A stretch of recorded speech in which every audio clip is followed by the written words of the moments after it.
Hello, everybody. This is Pride and Prejudice by Jane Austen, Volume 2, Chapter 6. Mr. Collins's triumph in consequence of this invitation was complete. The power of displaying the grandeur of his patroness to his wondering visitors, and of letting them see her civility towards himself and his wife, was exactly what he had wished for, and that an opportunity of doing it should be given so soon was such an instance of Lady Catherine's condescension as he knew not how to admire enough. "I confess," said he, "that I should not have been at all surprised by her ladyship's asking us on Sunday to drink tea and spend the evening at Rosings. I rather expected, from my knowledge of her affability, that it would happen, but who could have foreseen such an attention as this? Who could have imagined that we should receive an invitation to dine there? An invitation, moreover, including the whole party, so immediately after your arrival." "I am less surprised at what has happened," replied Sir William, "from that knowledge of what the manners of the great really are, which my situation in life has allowed me to acquire. About the court, such instances of elegant breeding are not uncommon. Scarcely anything was talked of the whole next day or morning but the visiting to Rosings. Mr. Collins was carefully instructing them in what way they were to expect, that the sight of such rooms, so many servants, and so splendid a dinner might not wholly overpower them. When the ladies were separating for the toilet, he said to Elizabeth, "Do not make yourself uneasy, my dear cousin, about your apparel. Lady Catherine is far from requiring that elegance of dress in us, which becomes herself and daughter. I would advise you merely to put on whatever of your clothes is superior to the rest. There's no occasion for anything more. Lady Catherine will not think the worse of you for being simply dressed. She likes to have the distinction of rank preserved." While they were dressing, he came 2 or 3 times to their different doors to recommend their being quick, as Lady Catherine very much objected to be kept waiting for dinner. Such formidable accounts of her ladyship and her manner of living quite frightened Maria Lucas, who had been little used to company, and she looked forward to her introduction at Rosings with as much apprehension as her father had done to his presentation at St. James's. As the weather was fine, they had a pleasant walk of about half a mile across the park. Every park has its beauty and its prospects, and Elizabeth saw much to be pleased with, though she could not be in such raptures as Mr. Collins expected in the scene to inspire, and was but slightly affected by his enumeration of the windows in front of the house, and his relation of what the glazing altogether had originally cost Sir Louis de Bourgh. When they ascended the steps of the hall, Maria's alarm was every moment increasing, and even Sir William did not look perfectly calm. Elizabeth's courage did not fail her. She had heard nothing of Lady Catherine that spoke her awful from any extraordinary talents or miraculous virtue, and the mere stateliness of money and rank she thought she could witness without trepidation. From the entrance hall, of which Mr. Collins pointed out, with a rapturous air, the fine proportion and finished ornaments, they followed the servants through an antechamber to the room where Lady Catherine, her daughter, and Mrs. Jenkins were sitting.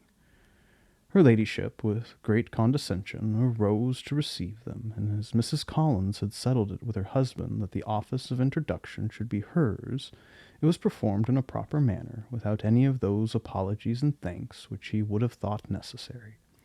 In spite of having been at St. James's, Sir William was so completely awed by the grandeur surrounding him that he had but just courage enough to make a very low bow and take his seat without saying a word, and his daughter, frightened almost out of her senses, sat on the edge of her chair, not knowing which way to look. Elizabeth found herself quite equal to the scene, and could observe the 3 ladies before her composedly. Lady Catherine was a tall, large woman, with strongly marked features, which might once have been handsome. Her air was not conciliating, nor was her manner of receiving them such as to make her visitors forget their inferior rank. She was not rendered formidable by silence, but whatever she said was spoken in so authoritative a tone as marked her self-importance, and brought Mr. Wickham immediately to Elizabeth's mind, and from the observation of the day altogether, she believed Lady Catherine to be exactly what he had represented. When, after examining the mother, in whose countenance and deportment she soon found some resemblance of Mr. Darcy, she turned her eyes on the daughter, she could almost have joined in Maria's astonishment at her being so thin and so small. There was neither in figure nor face any likeness between the ladies. Miss de Bourgh was pale and sickly. Her features, though not plain, were insignificant, and she spoke very little, except in a low voice, to Mrs. Jenkinson, in whose appearance there was nothing remarkable, and who was entirely engaged in listening to what she said, and placing a screen in the proper direction before her eyes. After sitting a few minutes, they were all sent to one of the windows to admire the view, Mr. Collins attending them to point out its beauties, and Lady Catherine kindly informing them that it was much better worth looking at in the summer. The dinner was exceedingly handsome, and there were all the servants, and all the articles of plates which Mr. Collins had promised, and, as he had likewise foretold, he took his seat at the bottom of the table, by her ladyship's desire, and looked as if he felt that life could furnish nothing greater. He carved and ate and praised with delighted alacrity, and every dish was commended first by him and then by Sir William, who was now enough recovered to echo whatever his son-in-law said, in a manner which Elizabeth wondered Lady Catherine could bear. But Lady Catherine seemed gratified by their excessive admiration, and gave most gracious smiles, especially when any dish on the table proved a novelty to them. The party did not supply much conversation. Elizabeth was ready to speak whenever there was an opening, but she was seated between Charlotte and Miss de Bourgh, the former of whom was engaged in listening to Lady Catherine, and the latter said not a word to her all dinner-time. Mrs. Jenkinson was chiefly employed in watching how little Miss de Bourgh ate, pressing her to try some other dish, and fearing she were indisposed. Maria thought speaking out of the question, and the gentlemen did nothing but eat and admire. When the ladies returned to the drawing-room, there was little to be done but to hear Lady Catherine talk, which she did without any intermission till coffee came in, delivering her opinion on every subject in so decisive a manner as proved that she was not used to have her judgment controverted. She inquired into Charlotte's domestic concerns familiarly and minutely, and gave her a great deal of advice as to the management of them all. Told her how everything ought to be regulated in so small a family as hers, and instructed her as to the care of her cows and her poultry. Elizabeth found that nothing was beneath this great lady's attention, which could furnish her with an occasion of dictating to others. In the intervals of her discourse with Mrs. Collins, she addressed a variety of questions to Maria and Elizabeth, but especially to the latter, of whose connection she knew the least, and who she observed to Mrs. Collins was very genteel, pretty kind of girl. She asked her at different times how many sisters she had, whether they were older or younger than herself, whether any of them were likely to be married, whether they were handsome, where they had been educated, what carriage her father kept, and what had been her mother's maiden name. Elizabeth felt all the impertinence of her questions, but answered them very composedly. Lady Catherine then observed, "Your father's estate is entailed on Mr. Collins, I think. For your sake," turning to Charlotte, "I'm glad of it. But otherwise I see no occasion for entailing estate from the female line. It was not thought necessary in Sir Louis de Bourgh's family. Do you play and sing, Miss Bennet?" "A little." "Oh, then some time or other we should be happy to hear you. Our instrument is a capital one, probably superior to. You should try it some day. Do your sisters play and sing?" "One of them does." "Why did not you all learn? You ought all to have learned. The Miss Webbs all play, and their father was not so good an income as yours. Do you draw?" "No, not at all." "What? None of you?" "Not one." "That is very strange, but I suppose you had no opportunity. Your mother should have taken you to town every spring for the benefit of masters." "My mother would have had no objection, but my father hates London." "Has your governess left you?" "We never had any governess." "No governess? How is that possible? 5 daughters brought up at home without a governess? I never heard of such a thing. Your mother must have kept a slave to your education. Elizabeth could hardly help smiling as she assured her that that had not been the case. Then who taught you? Who attended to you? Without a governess, you must have been neglected. Compared to some families, I believe we were, but such of us as wished to learn never wanted the means. We were always encouraged to read, and had all the masters that were necessary. Those who chose to be idle certainly might.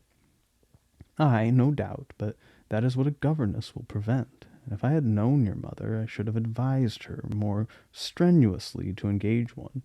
I always say that nothing is to be done in education without steady and regular instruction, and nobody but a governess can give it. It is wonderful how many families I have been the means of supplying in that way. I am always glad to get a young person well placed out. 4 nieces of Mrs. Jenkinson are most delightfully situated through my means, and it was but the other day that I recommended another young person who was merely accidentally mentioned to me, and the family are quite delighted with her. Mrs. Collins, did I tell you of Lady Metcalfe's calling yesterday to thank me? She finds Miss Pope a treasure.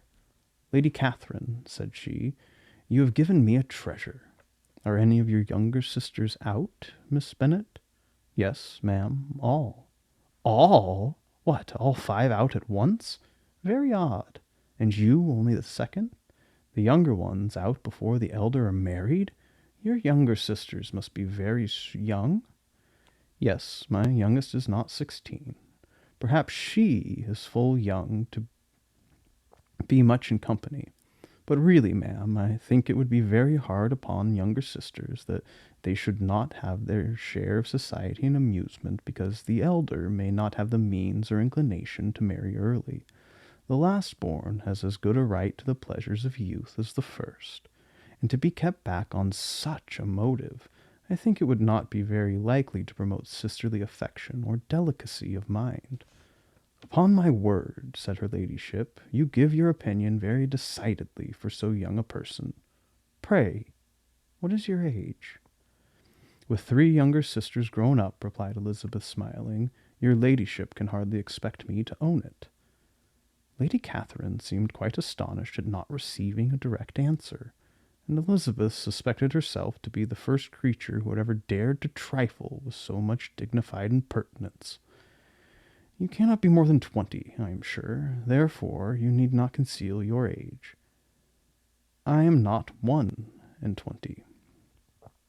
When the gentlemen had joined them, the tea was over.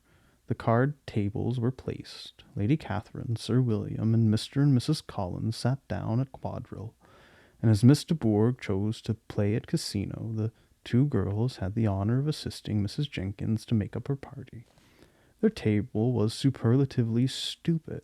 Scarcely a syllable was uttered that did not relate to the game, except when Mrs. Jenkinson expressed her fears of Miss de Bourgh's being too hot or too cold, or having too much or too little light.